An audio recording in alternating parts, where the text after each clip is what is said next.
It wasn't an English lesson that he was teaching. It was a lesson about life.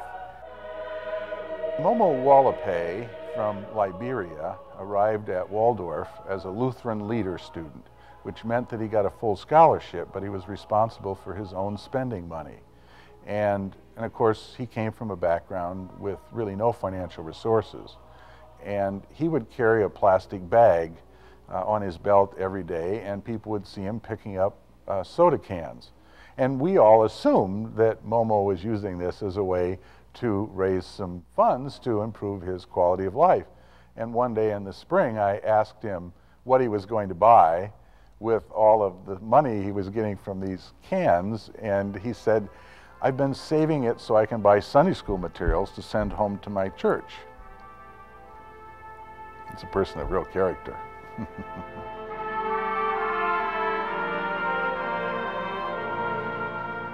Throughout its history, Waldorf College has been filled with people of character, and people who are, very simply, characters. Each individual led to Waldorf for a unique reason. Each individual fully drawn into Waldorf's family of faith. A certain closeness among the people, and the fact the size was what it was when I was there meant that there could be a rather warm family feeling. We ate our meals over in the boarding club and learned to appreciate Tilly Rasmussen very much. There was a round table there built around a post, and administrators and some faculty would meet there every afternoon for coffee. And this is a very important place. There were a lot of important Waldorf decisions made down there over coffee and Tilly's rolls. That was a great cure for everything. It's a warm spirit where everyone knows seemingly, and you're always greeted. You're always greeting somebody. You don't see this everywhere. When I think of Waldorf, I think part of its uniqueness has been its size. And with that came a very close personal relationship with teachers and with students, and a kind of pragmatic piety that I felt very attractive as a student and later years too. And with that came this intense personal consideration where faculty and staff truly were interested in the needs of individual students. And as that developed over the years, I think it became part of that Waldorf spirit, an evangelical spirit, a spirit of personal warm concern, a spirit that was willing to get involved in the lives of students. What Waldorf offers is a rare sense of community, a distinctive, I think, sense of common purpose among its people. There's this incredible loyalty, sense of community, sense of purpose, I think is really the rare thing that Waldorf offers. We have a wonderful group of faculty and staff who work very well together, who give their all for this institution and for the sake of the students. That's rare, that's very rare, when people set aside their own self-interest, sometimes their own comfort and luxury, and they give what they have for the sake of the students. That's the case of Waldorf College. My sense is that's the way it's been through the whole 100 years. So the faculty and staff we have today are just an extension of all those who've come before them. Names and faces may change, yet a sense of unity and common purpose remain. Those who serve Waldorf today, 100 years after the college first opened its doors, those individuals follow in the footsteps of hundreds before them. Linked through time, they continue to lay a foundation of faith into the future.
catalog from the first decade of Waldorf's existence describes how faculty, who also served as the college staff, exercised a constant watchfulness over the health of students. 1 century later, that practice remains. More than 15,000 students have now passed through Salveson's lobby, and each young man or woman has left a lasting impression on those who shared their educational journey. When I look down the road, I think of one of my favorite Bible passages from Jeremiah, the 31st chapter, the 3rd verse, where it says, "I have loved you with an everlasting love.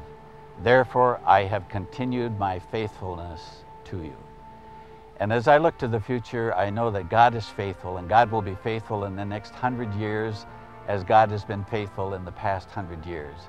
And that the opportunities will be to serve and to grow and to be creative in the education of young people and older people at Waldorf College in the next 100 years.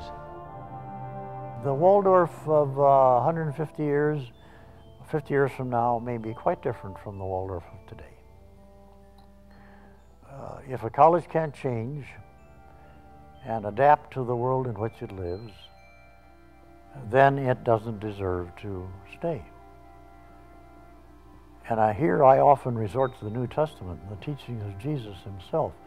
If there's one thing that's clear to me as I read the New Testament, it's Jesus' insistence that his disciples understand the world of which they're a part. Waldorf will be most successful in the future, I think, if it understands that simple, basic point, that it must live in the day in which it lives. I think, Waldorf is making that slow transition from being a junior college to being a baccalaureate institution, and that the pace of that change has certainly sped up in the last few years with President Jolivet. I think that transition will continue to be made, and yet I still see the institution deeply committed to those things that we all identify with a place.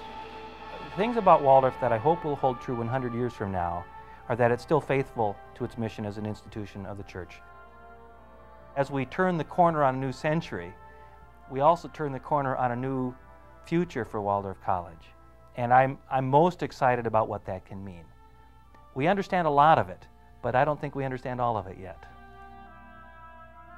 I would hope, and I pray, and I believe that Waldorf will continue on the course that has made it what it is. And with the present leadership you have, you're going to. As long as Waldorf sees to it that it has board members that have an honest commitment to the mission of a college of the church, selecting a leader, a president that has that, then you will be what God has created you to be and intends you to be. All you have to do is follow. The presidents of Waldorf College would be the first to tell you that presidents are not the most important people on campus. The students are. And that the most important part of a president's job is not to lead, but to follow, no matter the era or the decade in which you serve. The world seems to be in trouble.